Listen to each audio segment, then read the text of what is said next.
aqui porque o Aldo acompanhava, né, tudo que o Jamil falava, e o Aldo Rebelo foi ministro da Defesa do Brasil, foi ministro da Ciência e Tecnologia, foi secretário de Coordenação Política e Relações Institucionais, foi ministro dos Esportes e foi presidente da Câmara. Quer dizer, conhece bem tudo isso, né, Aldo? Prazer te ter mais uma vez aqui. Você vê algum risco institucional nesse momento? Você acompanhava o que dizia o Jamil aí? Boa noite. Boa noite, Felipe. Boa noite, Pablo. Boa noite aos nossos telespectadores. Eu não vejo risco. Eu vejo no episódio momentos ou espaços de luzes e espaços de sombra nessa mudança do Ministério da Defesa. Onde é que eu vejo luz? Onde é que aparece o episódio assim, claro?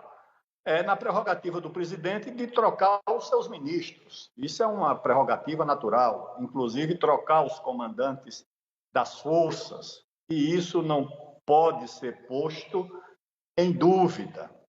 Onde é que reside a área de sombra? São as motivações que conduziram a essas mudanças, porque o ministro Fernando Azevedo, ninguém duvidava da competência, do espírito público, da lealdade, inclusive, ao presidente da República. E, da mesma forma, os comandantes das três forças desfrutavam e desfrutam, né, porque ainda estão nos seus respectivos postos, da confiança, da lealdade de todos os seus subordinados e do ministro da Defesa.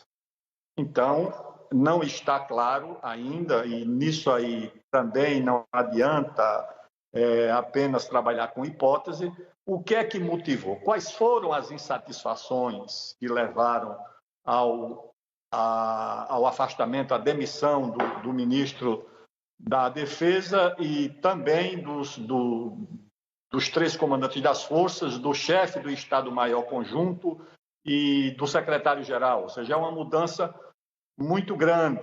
Embora essa prerrogativa seja do presidente, as motivações estão numa área de sombra que eu acho que precisam ser esclarecidas para que não paire a ideia de que foram arroubos autoritários do presidente que conduziram a essa mudança. Uma boa noite para o senhor. Mais cedo a gente trouxe aqui o tweet da senadora Simone Tebet e ela fala que a democracia brasileira adquiriu imunidade a possíveis novas variantes autoritárias, mas requer sempre atenção a tentativas de volta ao passado. E mais cedo eu conversei com o Fernando Schiller, cientista político aqui mesmo no Band News. Ele disse o seguinte: o governo Bolsonaro é um governo que gosta de trabalhar com atenção o tempo todo.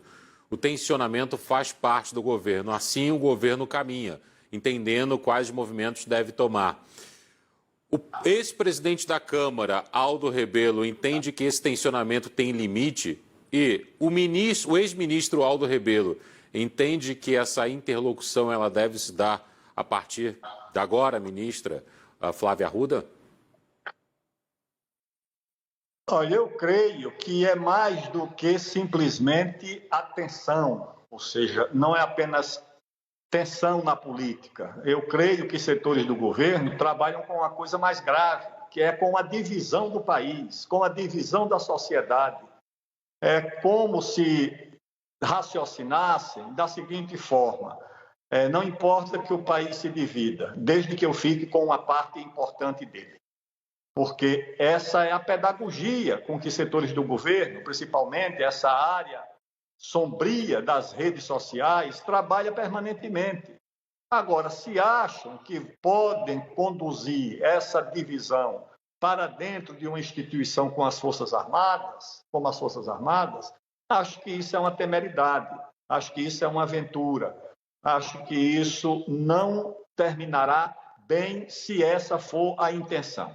Porque esses grupos extremistas trabalham geralmente assim, né? Não importa que a sociedade se divida, desde que eu tenha uma parte dela comigo.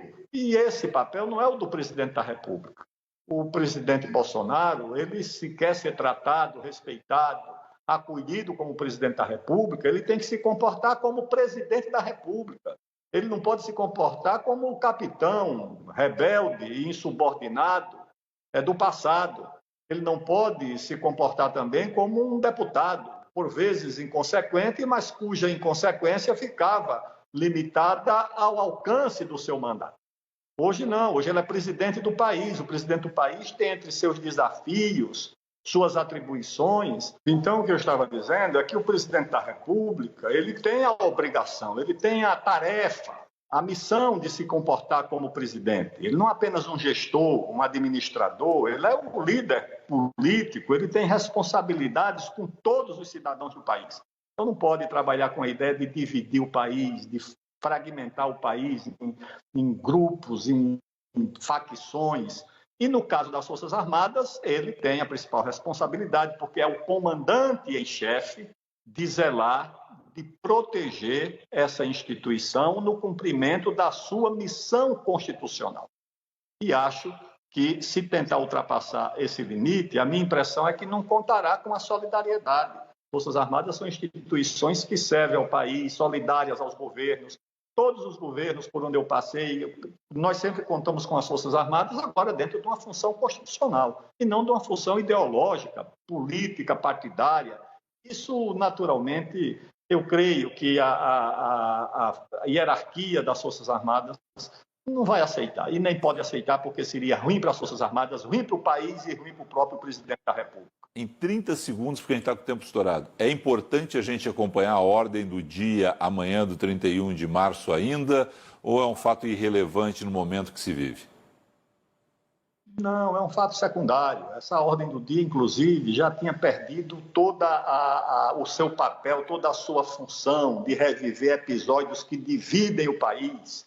Não é esse o nosso papel. Agora, o presidente da República se encarregou de colocar essa questão na ordem do dia, porque ele, não apenas ele, talvez alimenta a ideia de que essa divisão interessa politicamente e ideologicamente a certos grupos. Obrigado a você, uma excelente noite, Aldo. Um abraço, boa noite. Colunista do Band News TV, do canal AgroMais, Aldo Rebelo conversou conosco com esse currículo aí de quem conhece parlamento e executivo.